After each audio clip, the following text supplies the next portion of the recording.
नमस्ते। मेरा नाम है दीपक तेनगुरिया और स्वागत है आपका हमारे खास शो जिसका नाम है लेट अ मिलेनियल आस्क। आज हमारे साथ हैं प्रोफेसर प्रताप भानु मेहता जी।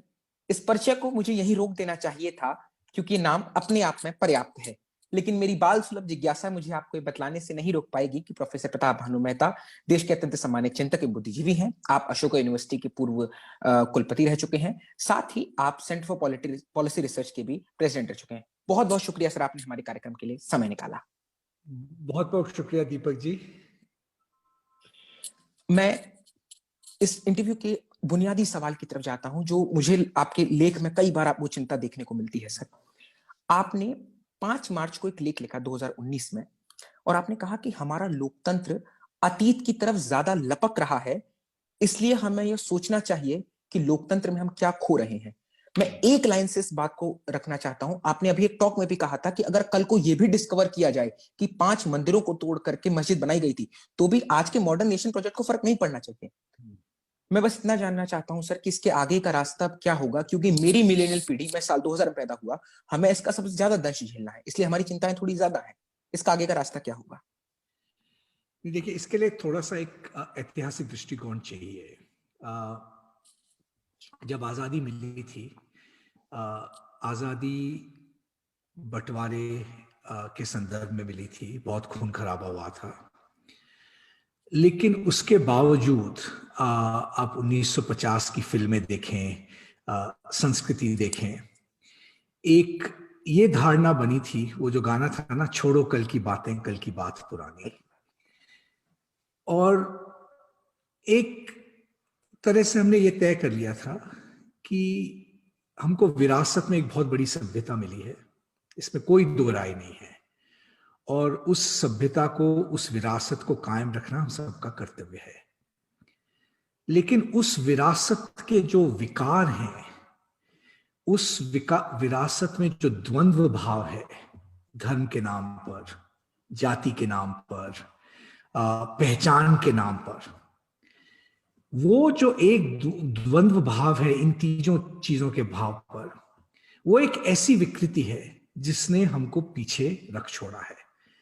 बाकी दुनिया की कोई ऐसी ताकत नहीं है जो हिंदुस्तान की खुशहाली रोक सकती है, जो हमको बढ़ने से रोक सकती है। घूम फिर के सब बात वो उसी एक पहचान के द्वंद्व पे आ जाती है कि हम इसी में उलझे रहे, हिंदू कौन, मुसलमान कौन, देशद्रोह कौन, वो कौन, जाति ऊंच नीच जाति।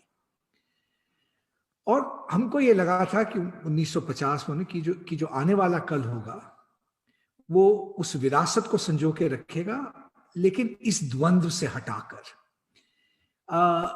अगर आपका भविष्य की तरफ रुख है तो आप ये नहीं पूछते हैं मैं कहां से आया हूं, आप ये पूछते हैं मैं कहां जा रहा हूं। आप ये नहीं पूछते हैं मेरी पहचान क्या है, आप ये पूछते हैं मेरी पहचान क्या बन सकती है। आप ये नहीं पूछते हैं कि नागरिकता का धर्म से क्या संबंध है। आप ये कहते हैं कि हमारी नागरिकता इतनी बढ़िया है कि वो हमें कुछ भी बनने का अवसर देती है। तो वो जो सोच थी, हमने सोचा धीरे धीरे उसकी तरफ प्रगति होगी, हुई भी काफी, ऐसी बात नहीं है। लेकिन पिछले 10 साल से जो हमारी राजनीति के विकार आए हैं, ऐसा लगता है जैसे मानो 1920 1930 में द्वंद्व सारे होके आ गए हैं। हमने तब पार्टीशन झेला था, आज हिंदू मुस्लिम के अलावा कोई राजनीति में ध्रुवीकरण का केंद्र रह ही नहीं गया है। हमने जाति से उबरने की कोशिश करी और कुछ हद तक करी भी, राजनीतिक दृष्टिकोण से करी भी, लेकिन जितनी प्रगति होनी चाहिए थी हुई नहीं। और ये जो एक धारणा बन गई है कि राजनीति का ध्रुवीकरण पहचान पे हो और हिंदुत्व सबसे बड़ी पहचान बने है इसकी, ये हम आप लोगों को विरासत में नहीं देना चाहते हैं। क्योंकि अगर ये जो हिंदुत्व प्रोजेक्ट है ये कामयाब हो गया तो ना तो आपका भविष्य उज्जवल रहेगा और ना आपकी आजादी। ओके, मैं इस प्रोजेक्ट वाली बात को आगे बढ़ाऊंगा अपने सवाल के साथ। जी, आपने 20 मार्च 2017 को एक लेख लिखा और आप वो हालांकि योगी आदित्यनाथ के संदर्भ में था, लेकिन आपने उसमें एक बहुत बड़ी बात कही और जिसे आपने एक नए लेख में भी चिलिंग इफेक्ट से डिफाइन किया था। आपने लिखा लोकतंत्र की जड़ में दीमक लग चुकी है। और मैं इस सवाल को इंस्टीट्यूशंस की तरफ मोड़ना चाहता हूं, क्योंकि आपकी किताब भी थी रीथिंकिंग इंस्टीट्यूशंस के नाम से। क्या ये दीमक लोकतंत्र के जो इंस्टीट्यूशंस हैं वो उसको बचा पाने में कामयाब हो रहे हैं? अगर मोटा मोटी 2-3 इंस्टीट्यूशंस को भी लेकर आप उदाहरण देकर बता सके तो। नहीं, देखिए, दीमक तो लग चुकी है। अब सवाल यह है कि दीमक कहाँ लगी है और कहाँ से आई है। हम लोगों को एक तरह से एक अभिमान सा हो गया था 90 के दशक में, 2000 के दशक में, कि देखिए हमारी जो संस्थाएं हैं वो ले दे के मजबूत है, थोड़ा बहुत करती रहती है हर सरकार, लेकिन अगर आपको कोई राजनीतिक कारण से अगर आपको कोई जेल में डाल दे तो सुप्रीम कोर्ट आपका बचाव कर लेगी। थोड़ा समय लग सकता है लेकिन कर लेगी। जो एक बुनियादी हेबियस कॉर्पस जिसको कहते हैं, अरेस्ट विदाउट वारंट, हमको ये एक तरह से हम आश्वस्त थे कि हमारा समाज इतने विकेंद्रीकरण से बना हुआ है, तरह तरह की पहचानें हैं, तरह तरह की धारणाएं हैं, कि कोई ऐसी एक ताकत या एक शख्स नहीं है जो इसको एक तरह तानाशाह की तरह चला सके, कि वो ऑटोमेटिक एक जैसे रेजिस्टेंस हो जाएगा। इस तरह की जो विविधता है हमारे समाज में, जिसको हम बल मानते थे हमारे समाज का, कि आज क्या हो गया है कि ये बुनियादी आश्वासन नहीं है। कोई ऐसी संस्था नहीं है जिसने पिछले 4-5 साल में, अगर यही समय देखें, अपना संवैधानिक काम किया है। सुप्रीम कोर्ट से शुरू करते हैं। आप सुप्रीम कोर्ट का रिकॉर्ड देख लीजिए पिछले 3-4 वर्षों में। मैंने तो उसको जुडिशियल बार्बरिज्म कहा, एक तरह से न्यायिक बर्बरता की तरह है। न्यायिक बर्बरता का क्या मतलब हुआ? ये हुआ कि अगर कोई आपके सामने केस आए जिसमें आपके जो बुनियादी अधिकार है, सबसे बुनियादी अधिकार क्या होता है किसी भी लोकतंत्र में, कि आपको बिना वजह हिरासत में नहीं रखा जाए। वो जो हेबियस कॉर्पस कॉर्नरस्टोन था। आज आपको मैं ये आश्वासन नहीं दे सकता हूं कि अगर ऐसा कोई केस आया तो सुनवाई ही होगी। ये तो दूसरी बात है कि निर्णय क्या होगा। मुनव्वर फारूकी को देख लीजिए, बेल मौलिक अधिकार मानते थे जब तक बेल के कुछ सिद्धांत थे कि अगर आपको अरेस्ट भी कर लिया जाए, अगर ऐसा नहीं लगता है कि आप कहीं भाग जाएंगे या आप कोई न्यायिक प्रणाली में हस्तक्षेप कर सकते हैं, तो नॉर्मली इन क्राइम्स के लिए आपको बेल मिल जाती थी। ये तो ऐसा तो कभी नहीं सुना कि मजाक करने पे, और वो भी किसका, एक्चुअली अगर आप मुनव्वर फारूकी के देखें स्केच तो ज्यादातर उनके मजाक नेहरू जी में है। आपको न केवल अरेस्ट कर लिया जाए लेकिन कोर्ट हियरिंग के बाद बेल न दे, तो एक वो जो बिल्कुल बुनियादी स्वातंत्र तो होता है। आज हमने एक किताब भी लिखी थी इंडियन कॉन्स्टिट्यूशन पे, लोगों के साथ मिलके, handbook of Indian constitution, Madhav Khosla ji के साथ जाता हूं। आज मैं क्लासरूम में जाता हूं तो मैं अपने स्टूडेंट्स को ये नहीं कह सकता हूं कि मैं आपको बता सकता हूं कि भारत का संविधान क्या है। चेक्स एंड बैलेंसेस, एक डिवीजन ऑफ फंक्शन होता है लेजिस्लेचर, पार्लियामेंट में, एग्जीक्यूटिव में और जुडिशरी में। वो जो चेक्स एंड बैलेंसेस है, सेपरेशन ऑफ पावर्स है, वो भी एक तरह का विकेंद्रीकरण होता है, वो बिल्कुल खत्म हो चुका है। आप सिविल सोसाइटी की तरफ आए तो डेमोक्रेसी में एक ये मान्यता रहती है कि सरकार से अकाउंटेबिलिटी सिविल सोसाइटी मांगती है। पब्लिक डिस्कशन होता है, चर्चाएं होती हैं, तथ्य सामने आते हैं, कुछ सोशल मूवमेंट बनते हैं, सामाजिक मूवमेंट बनते हैं। आज कोई भी सामाजिक आंदोलन खड़ा करना एक तरह से एंटी नेशनल हो गया है। कोई भी सामाजिक आंदोलन, आप कोई भी आंदोलन खड़ा होता है उसको बोल देते हैं खालिस्तानी है, उसको बोल देते हैं पाकिस्तानी है, उसको बोल देते हैं बाहर की ताकत से लिया गया है। तो अब किसी भी दृष्टिकोण से देखें, जो भी डेमोक्रेसी के चेक्स एंड बैलेंसेस से आज लगभग सब खत्म हो गए। अब सवाल यह है कि किस वजह से खत्म हुआ, कहां से इस दीमक की शुरुआत हुई। मेरा अभी ये मानना है, हो सकता है मैं गलत हूं, और मैं चाहूंगा कि मैं इस मामले में गलत नहीं हूं, बाकी कई चीजों में गलत हूं, क्योंकि आपकी पीढ़ी के लिए ये बहुत जरूरी है कि एक तो ये जो दीमक लगी है, ये जो भारत का इलीट वर्ग है, उच्च वर्ग और मध्यम वर्ग, इसमें सबसे ज्यादा लगी है। क्योंकि ये जो उच्च वर्ग होता है, आपके पूंजीपति, आपके राज्य के राज्याधिकारी, ब्यूरोक्रेट्स, आपका एकेडमिक कल्चर, आपका मीडिया, ये जो उच्च वर्ग होता है, इसका कोई भी समाज में बहुत ज्यादा प्रभाव रहता है, क्योंकि सारी संस्थाएं तो यही लोग चलाते हैं, हम लोग चलाते हैं, ये लोग चलाते हैं।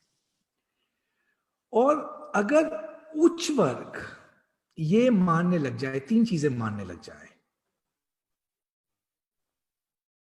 कि एक तो हम तानाशाही का विरोध नहीं करते,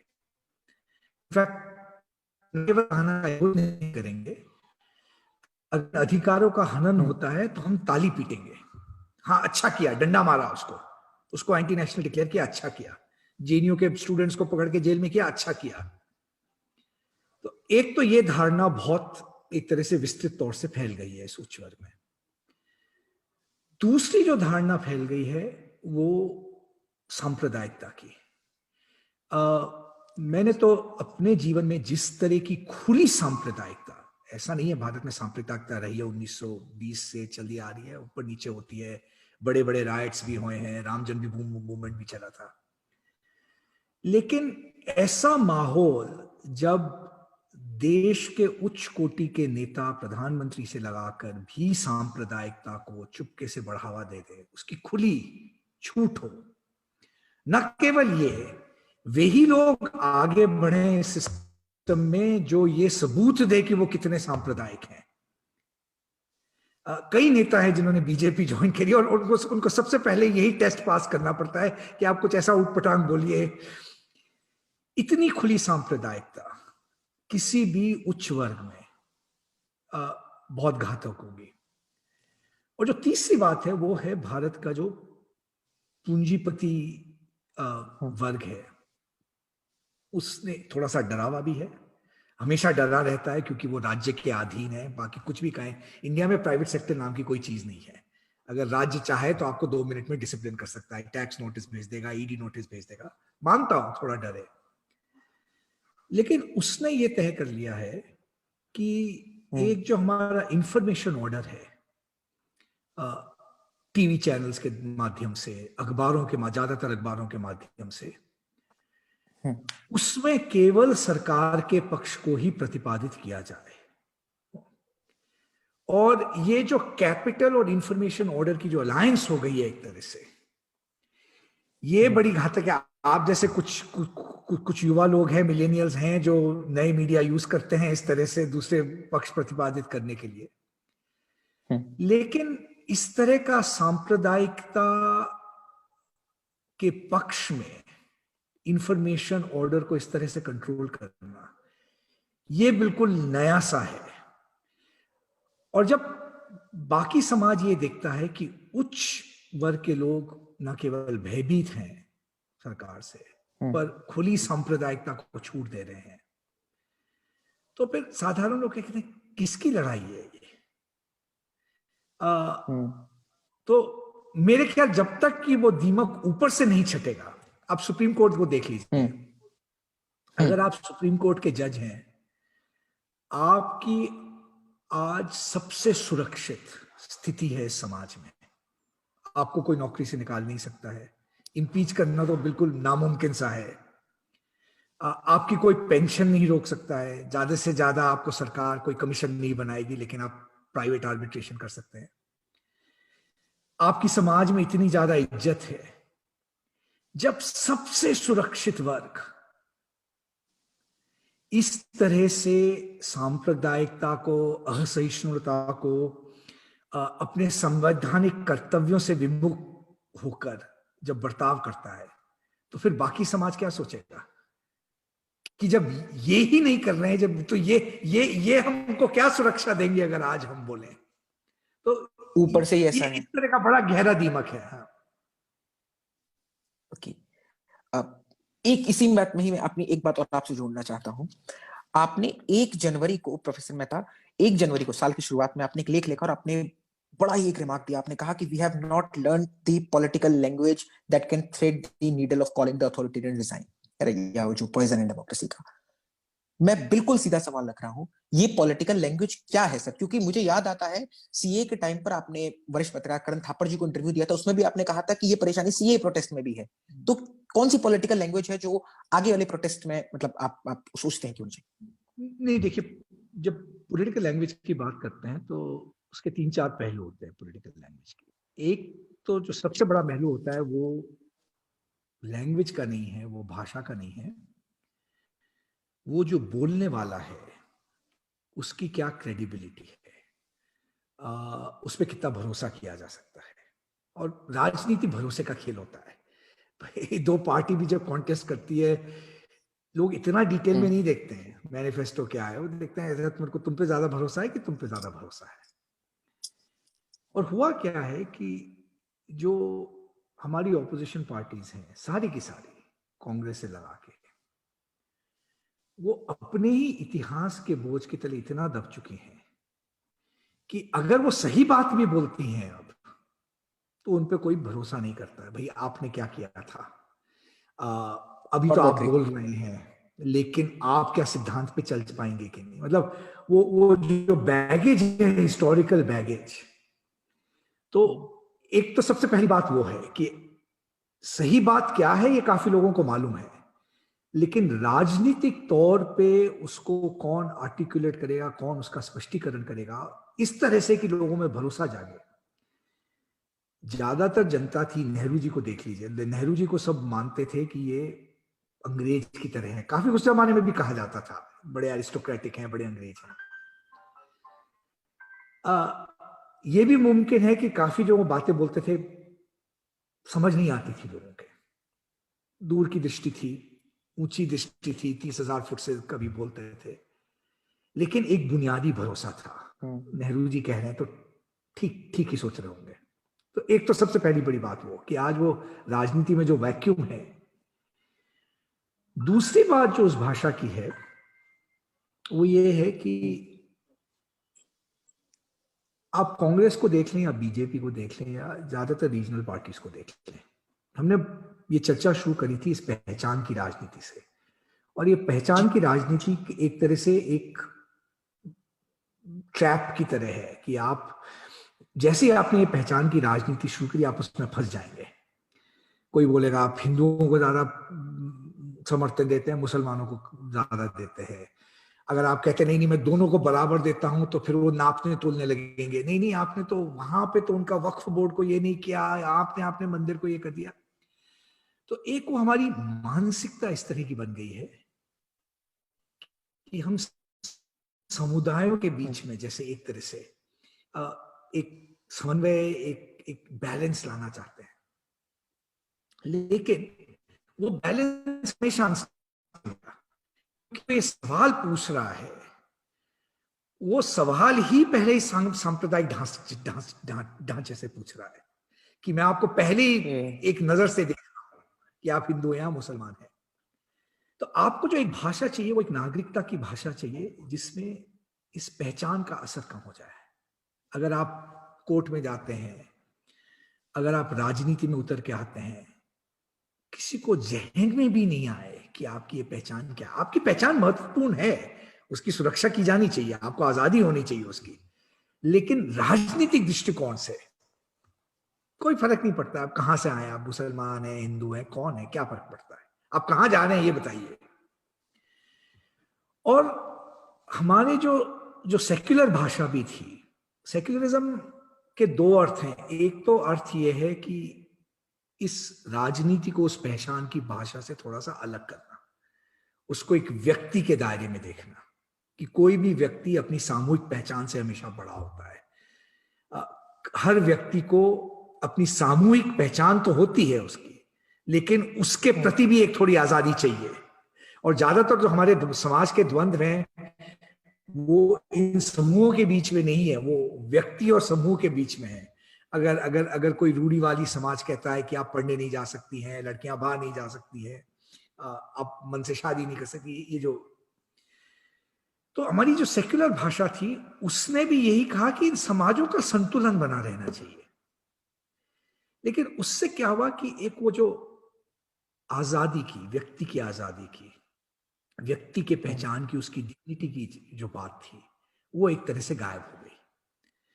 और वो हमारे संविधान का एक मूल ढांचा था।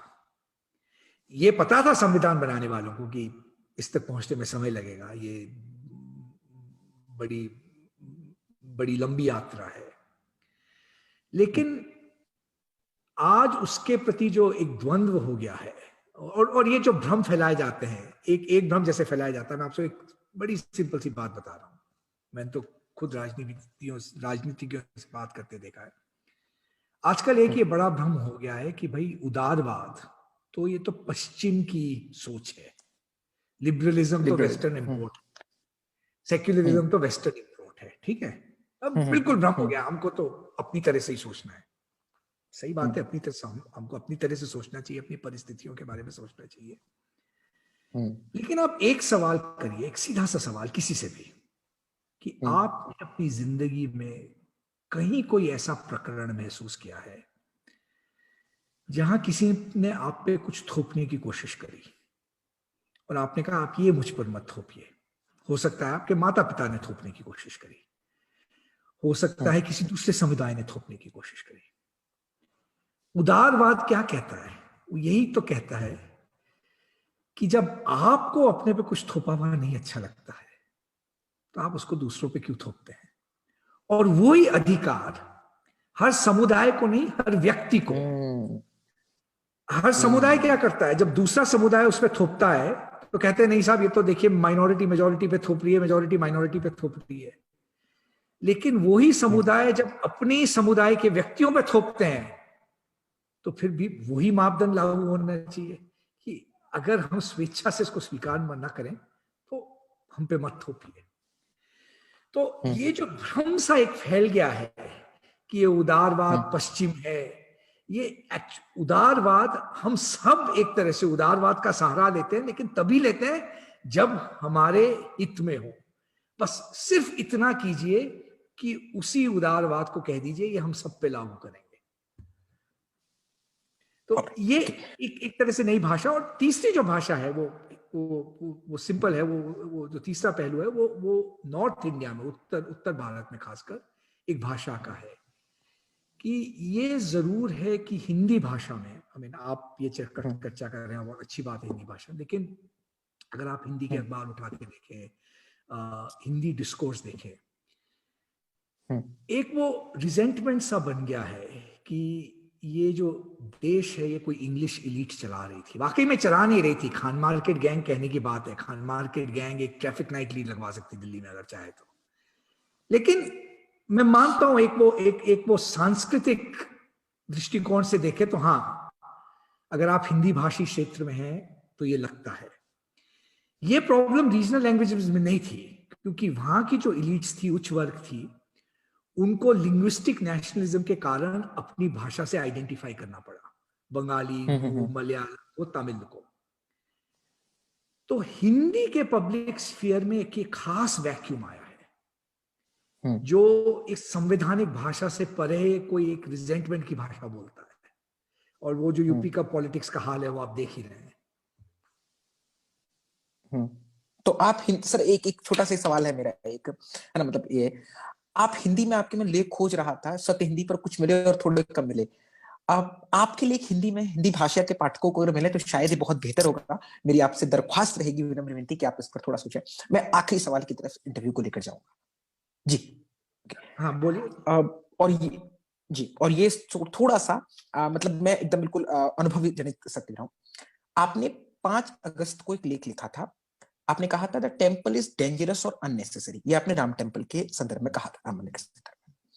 अब ऐसे जब लेख आते हैं प्रोफेसर मेहता, तो जो बड़ा तबका है, जो जो गवर्नमेंट को सपोर्ट करता है, इस एजेंडा को सपोर्ट करता है, वो कहता है कि देखिए लिबरल्स फिर हम पर चढ़ गए, हमारा आज खुशी का दिन था, हमारा खुशी की मिठास खराब कर दी। और ये अगर ऐसी भाषा में हमें डिमीन करने की भाषा में बात, मैंने उन्हें अच्छे लगा दी वो, कि अगर हमें से डिमीन करने की भाषा में हमसे बात करेंगे, हमें नीचे दिखा करके कि सब हम तो पढ़े लिखे नहीं है या हम तो इतनी समझ नहीं है, तो फिर हम रिजेक्ट, इस पर हम एक तरीके से जैसे 2019 के इलेक्शन का था, वो सबॉल्टन का एक तरीके से एकजुट होना था। इस आक्षेप पर आपका क्या टिप्पणी है सर? ये आखिरी सवाल। नहीं, बहुत बहुत गहरा सवाल है और बहुत बहुत बहुत अच्छा सवाल है। सबसे सबसे अहम सवाल यही है, और ये उस जो आपने पिछला सवाल पूछा था भाषा का, उससे भी जुड़ा हुआ है।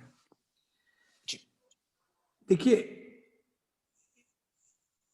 इसमें दो चीजें हैं कि, और इसी लेख में मैं नॉर्मली जब कोई लेख लिखते हैं हम, तो अपने धर्म की बात नहीं करते हैं, हम ज्यादातर संवैधानिक प्रिंसिपल्स की बात करते हैं, संस्थाओं की बात करते हैं।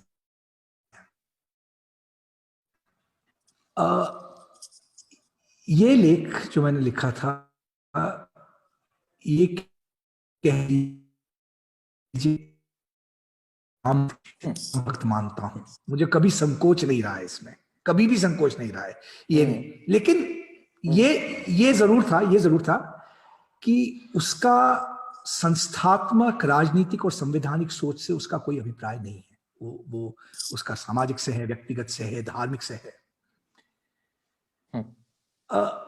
तो एक तो पहली बात, इसमें कतई ये आशय नहीं था कि, मैं जानता हूं मेरे कुछ मित्र लोग हैं जो उस तरह से लिखेंगे कि हिंदू धर्म को बचाया नहीं जा सकता, हिंदू धर्म को तोड़ दीजिए, वो एक मार्क्सिस्ट धारणा भी रही है। ठीक है, वो उनका दृष्टिकोण हो सकता है।